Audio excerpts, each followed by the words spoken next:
So, Lady Louise Windsor has technically been a princess since the day she was born. The fact that nobody calls her one is actually a choice her parents made before she was even born, which is kind of wild when you think about it.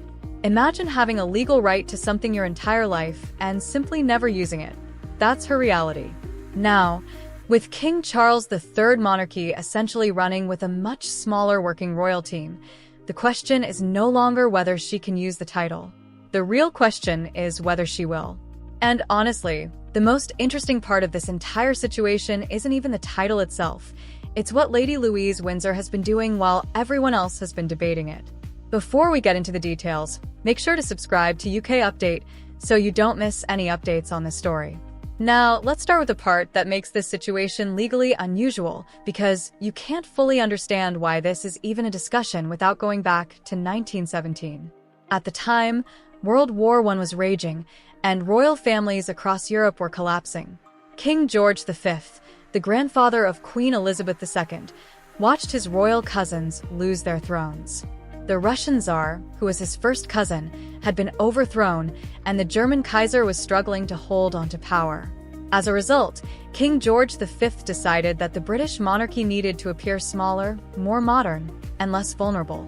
He issued what became known as the Letters Patent of 1917, royal rules with the force of law that clearly defined who was entitled to the titles of prince or princess, as well as the style of his or her Royal Highness, HRH.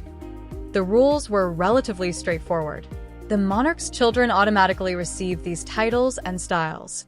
The monarch's grandchildren also qualified, but only through the male line. In other words, if you were the child of the king's son, you were automatically a prince or princess. If you were the child of the king's daughter, you were not. It's an old-fashioned rule that clearly favors the male line, and it has remained controversial for decades. Yet despite the criticism, it has never been fundamentally changed. This is where Lady Louise Windsor enters the picture. She was born. Lady Louise Windsor was born on November 8, 2003. Her father is Prince Edward, the youngest son of Queen Elizabeth II. Under the Letters Patent of 1917, that meant Lady Louise Windsor was legally a princess from the moment she was born, not because someone later granted her the title, and not because a king chose to bestow it upon her. By law, she was automatically entitled to the title at birth without anyone having to take any additional action. So, the obvious question is, why isn't she known as Princess Louise? This is where her parents come into the picture. When Prince Edward married Sophie Rhys-Jones in June 1999, Buckingham Palace announced that any children they had would be styled as the children of an earl rather than as princes or princesses. That decision was unusual. Unlike most sons of a reigning monarch, Prince Edward was not granted a dukedom on his wedding day. Instead, he became the Earl of Wessex, and the palace made it clear that his future children would be known as Lady Louise Windsor and Viscount Severn, rather than Prince or Princess. The timing of that decision was significant. Prince Edward and Sophie Rhys-Jones married less than 2 years after the death of Princess Diana. Following her divorce from Prince Charles, now King Charles III, Princess Diana lost the style of Her Royal Highness, HRH, a decision that sparked enormous public debate. Royal titles had become an emotionally charged issue, so choosing not to use princely titles for the next generation was widely viewed as a modern approach designed to avoid further controversy. However, there's one important detail that many people overlook. A Buckingham Palace announcement is not the same as a formal letters patent. While the announcement stated that Prince Edward's children would be styled as the children of an earl, it did not legally remove their right to be known as prince or princess. The legal entitlement established by King George V in 1917 was never revoked. It simply remained unused. This explains why Sophie, now the Duchess of Edinburgh, made a very specific point during a 2020 interview with the Sunday Times. She confirmed that both Lady Louise Windsor and her younger brother, James, Earl of Wessex, still possess the legal right to use their HRH styles and princely titles. Those rights were never taken away. The family simply chose not to use them. Sophie, Duchess of Edinburgh, also explained that once Lady Louise Windsor turned 18, the decision to use the title of princess would be entirely her own. Lady Louise Windsor celebrated her 18th birthday in November 2021. She chose not to make any changes, but the option never disappeared. It remains available to her if she ever decides to use it. To understand why Lady Louise Windsor didn't immediately embrace the title of princess, it's important to look at the way she was raised. Prince Edward and Sophie, Duchess of Edinburgh, did more than simply choose not to use royal titles for their children. They intentionally raised them with the expectation that they would live as independently as possible and function in the real world. In the same 2020 interview with the Sunday Times, Sophie, Duchess of Edinburgh, explained their reasoning. She said they wanted their children to understand that they would most likely need to work for a living. That was a significant statement for a senior member of the royal family. It reflected the reality that, for royals who are not in the direct line of succession, the traditional path of automatic titles and lifelong ceremonial duties is no longer considered the default. The family lived at Bagshot Park in Surrey, a royal residence, but far removed from the daily activity of Kensington Palace or Buckingham Palace. It was a quieter environment where Lady Louise Windsor could experience a more ordinary upbringing. She attended local schools and did not have the highly visible security presence that often separates royal children from their peers. She was also a member of the Girl Guides, the British equivalent of the Girl Scouts, giving her the opportunity to enjoy many of the same experiences as other children her age. Before starting university, Lady Louise Windsor even worked a summer job at a garden center, about as typical a teenage job as anyone could have in the United Kingdom. Her upbringing was noticeably different from that of her cousins, Princess Beatrice and Princess Eugenie, the daughters of Prince Andrew. They were raised using their full royal titles, carried the HRH, Her Royal Highness, style, were formally addressed as Your Royal Highness at official engagements, and experienced the greater public recognition and security that came with being princesses. By contrast, Lady Louise Windsor experienced a far more private and grounded childhood despite being legally entitled to the title of princess from birth. None of that applied to Lady Louise Windsor. According to many people who have met her, she's actually better off because of it. The descriptions of Lady Louise Windsor tend to use the same words repeatedly: confident, self-assured, and down-to-earth. When she was just 7 years old, she served as a bridesmaid at the wedding of Prince William and Catherine Middleton. Many observers commented on how composed and poised she appeared throughout the ceremony. At the age of 18, Lady Louise Windsor stood vigil beside the coffin of Queen Elizabeth II, alongside her brother and royal cousins. The quiet dignity and respect she displayed received widespread praise and quickly gained attention for all the right reasons. She was also reportedly Prince Philip's favorite grandchild. The two shared a passion for carriage driving, an equestrian sport that Prince Philip helped popularize in Britain. Following his death in 2021, Lady Louise Windsor inherited his driving ponies and carriage. She has competed in the Royal Windsor Horse Show on several occasions, even earning a third-place finish in one of the competitions. That isn't merely a ceremonial pastime. It's a genuine skill she developed through years of training with her grandfather. Another interesting detail comes from Lady Louise Windsor's LinkedIn profile. She listed her career interests as the military, diplomacy, or law, not royal duties or charitable patronages, but professions that require education, training, and professional qualifications. That reveals a great deal about how she views herself and the future her parents prepared her for. Everything about Lady Louise Windsor's upbringing suggests that she was never raised to sit back and allow a royal title to define her. Instead, she was encouraged to build her own career, earn her own achievements, and establish her own identity. However, this is where the situation becomes more complicated. The monarchy she belongs to is now facing a staffing challenge that Prince Edward and Sophie, Duchess of Edinburgh, likely could not have fully anticipated when they made the decision not to use princely titles for their children. King Charles III has long supported the idea of a slimmed-down monarchy, one with fewer working royals, lower cost to taxpayers, and a more focused, efficient institution. The proposal was a direct response to years of criticism that the royal family had become too large and too expensive to maintain. On paper, the idea appeared practical. In reality, however, it has created a significant challenge. Today, the number of senior working royals is relatively small. The core group includes King Charles III and Queen Camilla, Prince William and Catherine, Princess of Wales, Prince Edward and Sophie, Duchess of Edinburgh, along with Princess Anne, who continues to carry out a demanding schedule of royal engagements despite being in her 70s. For decades, Princess Anne has been widely regarded as the hardest working member of the royal family. Beyond her, there are the Duke of Gloucester, the Duchess of Gloucester, and the Duke of Kent, all of whom are now in their 80s and have gradually reduced their public duties.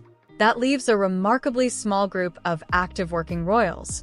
Prince Andrew was stripped of his official royal duties following controversy surrounding his association with Jeffrey Epstein. Meanwhile, Prince Harry and Meghan Markle stepped back from their roles as senior working royals. Prince William and Catherine, Princess of Wales, are also focused on raising their 3 children, Prince George, Princess Charlotte, and Prince Louis, who are still in school. As a result, the list of working royals is not only small but also aging. The situation has become even more challenging in recent years. King Charles III has been diagnosed with cancer, while Catherine, Princess of Wales, has also undergone cancer treatment. Princess Anne is now in her 70s, and the older generation of working royals cannot realistically maintain such a demanding schedule forever. Royal commentators have pointed out that there are only 4 senior working royals under the age of 70: Prince William, Catherine, Princess of Wales, Prince Edward, and Sophie, Duchess of Edinburgh. For an institution responsible for thousands of public engagements, charitable patronages, official visits, and ceremonial duties each year, that simply isn't a sustainable long-term model. Many of the patronages once held by Queen Elizabeth II and Prince Philip still require active royal representatives. Numerous charities and organizations that have traditionally relied on royal support are gradually losing those close connections. In many ways, the monarchy is attempting to carry out the same workload with only a fraction of the personnel it once had. This is precisely where Lady Louise Windsor becomes an important figure in the discussion. She has never sought public attention or a larger royal role, but the current circumstances have naturally placed her name into the conversation. Royal commentator Richard Fitzwilliams has described Lady Louise Windsor as stylish, conscientious, and well-suited to public service.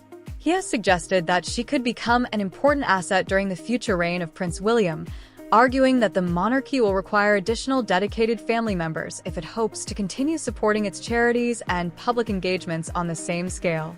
Other royal commentators have even referred to the Edinburgh family as the royal family's secret weapon: hardworking, dependable, free from major controversy, and deeply loyal to the crown.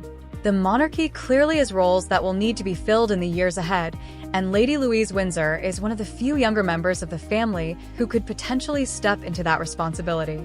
The larger question, however, is whether she actually wants to. What Lady Louise Windsor has actually been doing with her time may be far more significant than any debate over royal titles. In 2024, Lady Louise Windsor joined the 74th University Officer Training Corps at the University of St. Andrews. The unit is part of the British Army Reserve and provides university students with genuine military training, including weapons handling, leadership development, navigation under pressure, and tactical field exercises. This is not a ceremonial role where she simply wears a uniform for photographs. Lady Louise Windsor has undertaken basic officer training and holds the rank of Officer Cadet.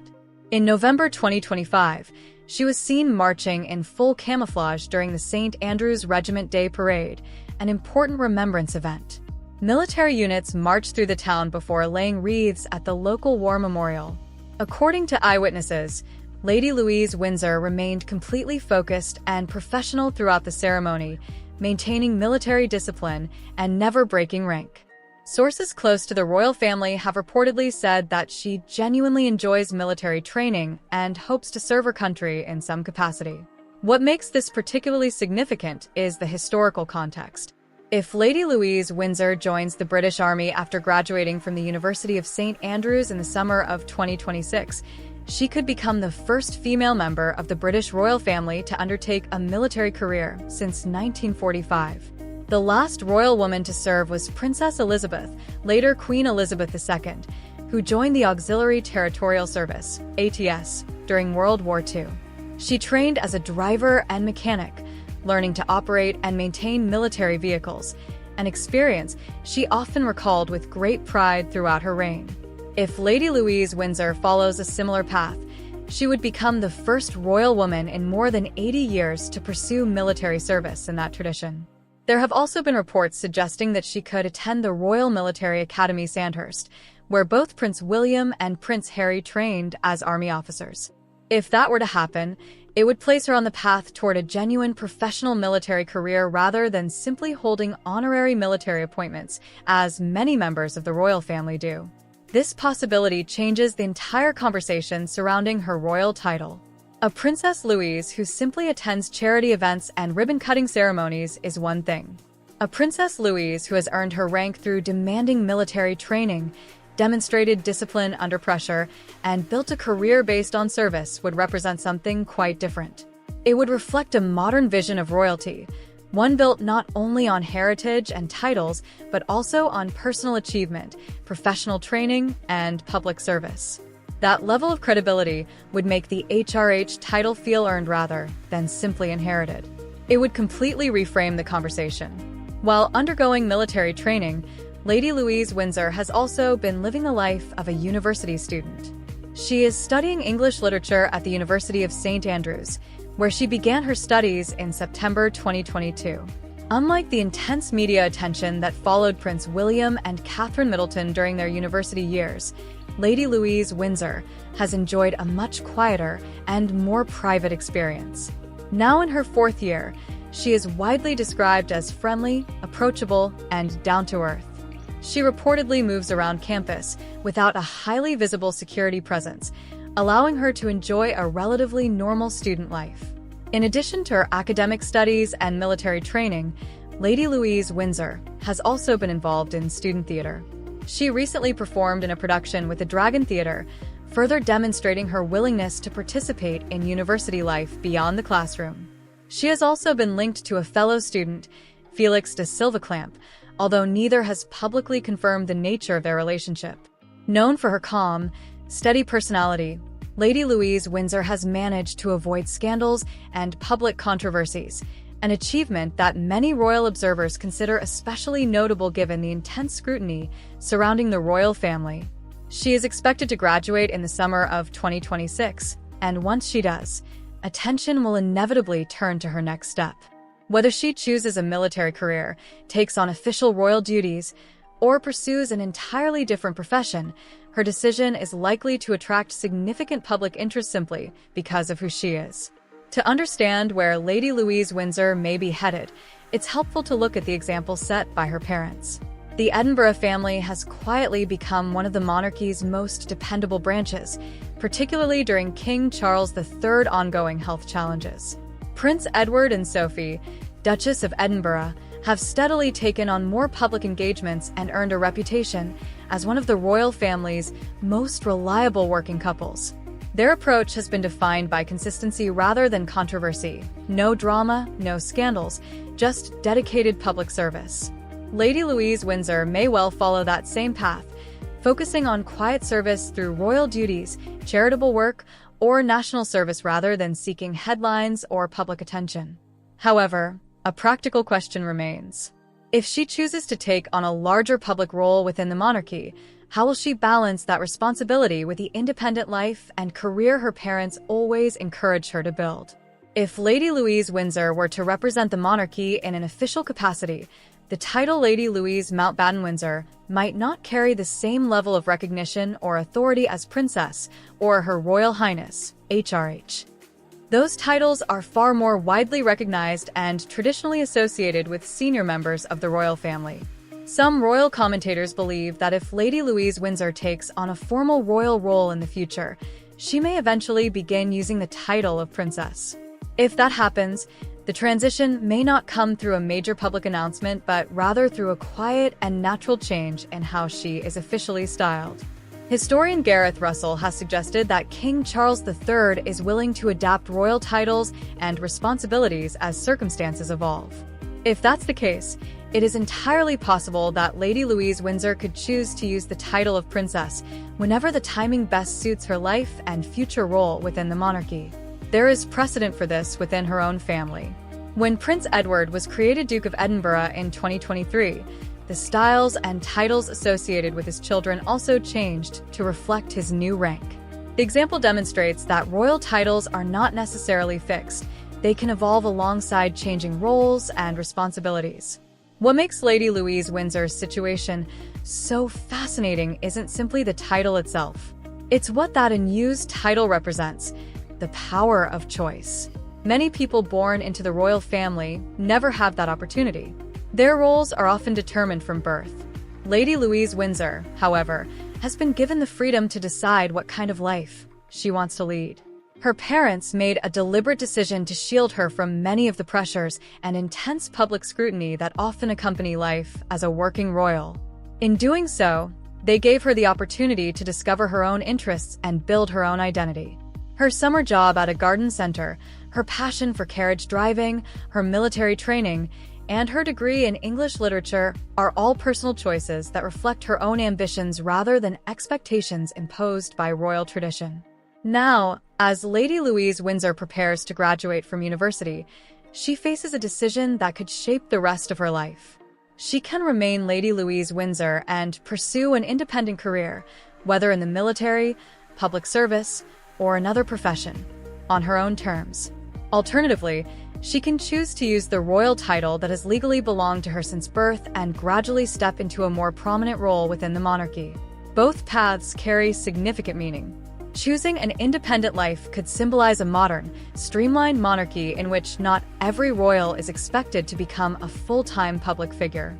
Choosing to embrace the title of princess and undertake official royal duties, on the other hand, could demonstrate a renewed commitment to supporting the institution at a time when it faces increasing demands with a smaller number of working royals.